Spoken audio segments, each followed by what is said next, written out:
بسم اللہ الرحمن الرحیم الحمدللہ والصلاة والسلام علی رسول اللہ وعلی آلہ وصحبہ ومن والہ اما بعد۔ قرآنی مناظر کا تیسرا حصہ آپ کے سامنے پیش کیا جاتا ہے۔ ایک منظر حضرت ابراہیم کے ساتھ ایک بادشاہ کی گفتگو اور بحث کا ہے۔ ابراہیم کہتے ہیں کہ میرا رب وہ ہے جو زندگی اور موت دیتا ہے۔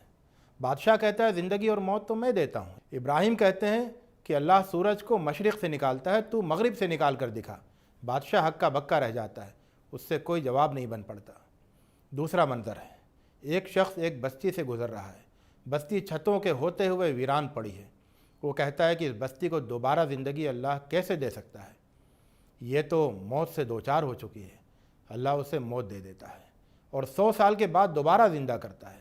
پوچھتا ہے کتنی مدت موت کے آغوش میں گزاری؟ وہ کہتا ہے 1 دن یا اس سے بھی کم۔ بتایا جاتا ہے کہ تم 100 سال موت کی نیند سوتے رہے۔ پھر اسے اس کا کھانا اور پانی دکھایا جاتا ہے جن پر ذرا بھی اثر نہیں ہوا۔ پھر اسے اس کا گدھا دکھایا جاتا ہے جس کی ہڈیاں بھی سلامت نہیں رہیں۔ پھر اس کے سامنے ہڈیوں کو دوبارہ اٹھان دی جاتی ہے۔ پھر ان پر دوبارہ گوشت چڑھایا جاتا ہے۔ وہ زندگی اور موت کے بارے میں اللہ کی کارسازیاں دیکھ کر پکار اٹھتا ہے، مجھے یقین آ گیا کہ اللہ ہر چیز پر قدرت رکھتا ہے۔ ایک تیسرا منظر ہے، ابراہیم کہتے ہیں میرا رب مجھے دکھائیے آپ مردوں میں زندگی کیسے ڈالیں گے؟ اللہ کہتا ہے کیا تم کو یقین نہیں ہے؟ کہتے ہیں یقین تو ہے لیکن دل کو اطمینان ہو جائے۔ اللہ کہتا ہے 4 پرندے لو، ان کو خود سے مانوس کرو، پھر ہر پہاڑ پر ایک چڑیا رکھ دو، پھر بلاؤ، دیکھو سب تمہارے پاس اڑتے ہوئے آئیں گے۔ جان لو اللہ زبردست بھی ہے اور حکمت والا بھی ہے۔ اللہ کے راستے میں خرچ کرنے والوں کی نیکی کو اللہ کس طرح بڑھاتا ہے اس کی مثال ایک منظر سے سمجھائی گئی کہ تصور کرو ایک دانہ ہے جس سے 7 بالیاں نکلتی ہیں اور ہر بالی میں 100 دانے ہوتے ہیں۔ اللہ جسے چاہے اس سے بھی زیادہ بڑھا چڑھا کر اجر دینے والا ہے۔ جو ایمان سے محروم ہوتا ہے اور لوگوں کو دکھانے کے لیے خرچ کرتا ہے، اس کی نیکی کس طرح ضائع ہو جاتی ہے یہ بتانے کے لیے ایک منظر دکھایا جاتا ہے کہ ایک چٹان پر مٹی ہے، زور کی بارش ہوتی ہے، ساری مٹی بہہ جاتی ہے اور بس چٹان نظر آتی ہے۔ جو اللہ کی خوشنودی کے لیے اور اپنے دل جمانے کے لیے خرچ کرتے ہیں، ان کی نیکی میں کتنی پائیداری اور برکت ہوتی ہے اس کو بھی ایک منظر کی صورت میں دکھایا گیا کہ ایک اونچے مقام پر ایک باغ ہے۔ زور کی بارش ہوتی ہے تو پھل دگنے آتے ہیں، اور اگر زور کی بارش نہ ہو تو پھل آنے کے لیے ذرا سی پھوار کافی ہوتی ہے۔ جو آخرت کی تیاری نہیں کرتے اور دنیا کی ناپائیداری کو نہیں سمجھتے، ان کی نصیحت کے لیے ایک منظر دکھایا جاتا ہے کہ ایک کھجور اور انگور کا باغ ہے جس کے نیچے سے نہریں بہہ رہی ہیں، اس میں ہر طرح کے پھل ہیں۔ باغ کا مالک بوڑھا ہو چکا ہے، اس کے بچے ابھی ناتواں اور کمزور ہیں۔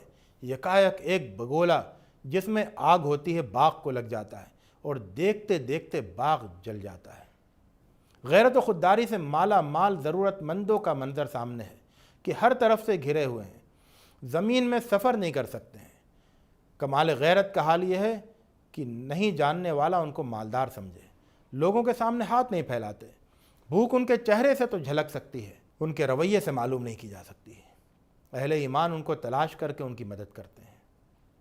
ایک منظر میں اللہ پر اور اللہ کے ہر بتائے ہوئے قول پر ایمان لانے والے رسول اور اس کے مومن ساتھی اللہ کے سامنے سم و طاعت کا عہد کر رہے ہیں اور اللہ سے مغفرت کی دعا بھی مانگ رہے ہیں۔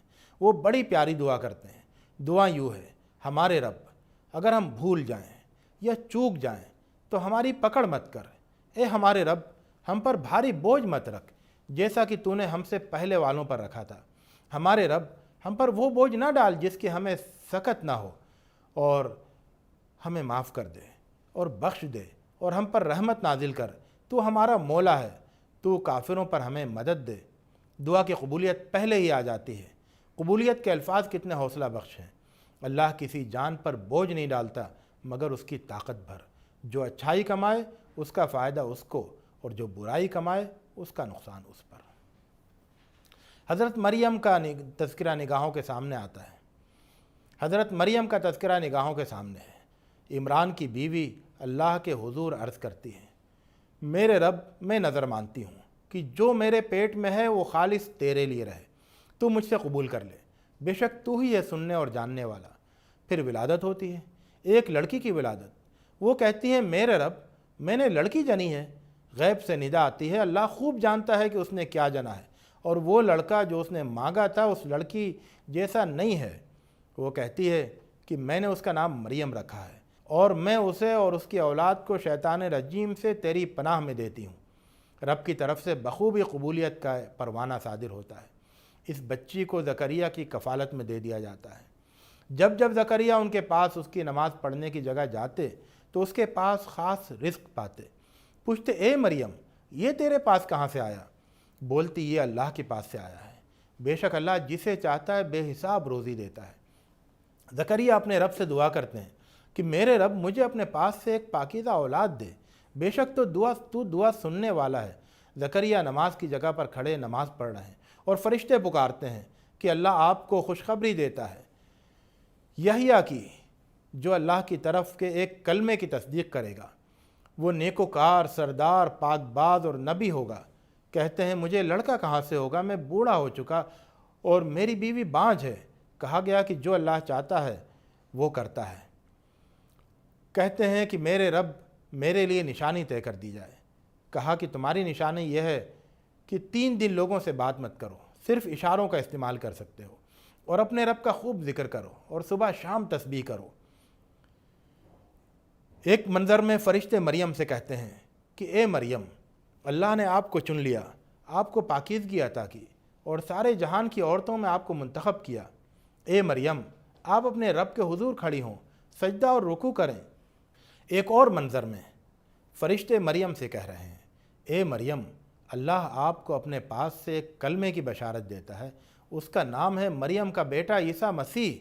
وہ دنیا اور آخرت میں وجاہت والا ہوگا اور اسے قربت حاصل ہوگی۔ وہ لوگوں سے گود میں بھی بات کرے گا اور بڑھاپے میں بھی، اور نیکوکار ہوگا۔ مریم کہتی ہیں مجھے بچہ کیسے ہوگا، مجھے تو کسی شخص نے ہاتھ نہ لگایا۔ کہا کہ اللہ جو چاہتا ہے تخلیق کرتا ہے۔ فرشتے اور اوصاف بیان کرتے ہیں کہ اللہ اسے کتاب و حکمت اور تورات و انجیل کی تعلیم دے گا۔ اگلے منظر میں حضرت عیسیٰ بنی اسرائیل کے پاس رسول بن کر جاتے ہیں، ان کو اللہ کی نشانیاں دکھاتے ہیں۔ مٹی سے پرندے کی صورت بناتے ہیں، اس میں پھونک مارتے ہیں، وہ اللہ کے حکم سے پرندہ بن جاتا ہے۔ اندھے اور کوڑھی کو اچھا کرتے ہیں، مردوں کو زندہ کرتے ہیں۔ لوگ جو کچھ گھر میں کھاتے ہیں اور ذخیرہ کرتے ہیں وہ بھی بتا دیتے ہیں، اور ہر بار صراحت کرتے ہیں کہ یہ سب اللہ کے حکم سے ہو رہا ہے اور تمہارے لیے بطور نشانی ہے۔ اگلے ایک منظر میں عیسیٰ ان کا کفر بھانپ لیتے ہیں اور کہتے ہیں کون میرا مددگار بنتا ہے اللہ کی راہ میں؟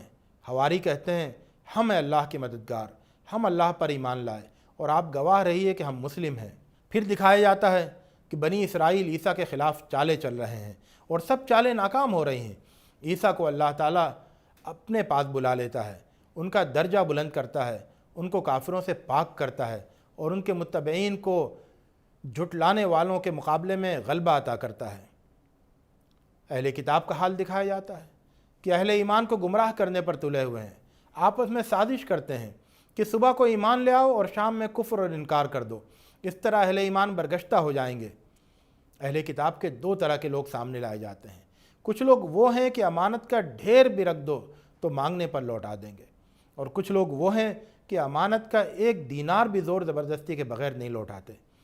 دوسرے گروہ کی بددیانتی کی وجہ ان کا یہ سمجھنا ہے کہ دوسروں کے ساتھ خیانت کرنا ان کے لیے جائز ہے، یہ جانتے بوجھتے اللہ پر جھوٹ باندھتے ہیں۔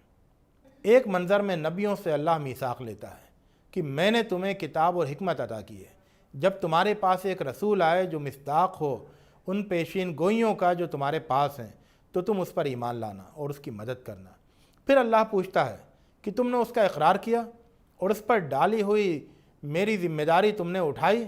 بولے ہم نے اقرار کیا۔ فرمایا تو گواہ رہو اور میں بھی تمہارے ساتھ گواہ ہوں۔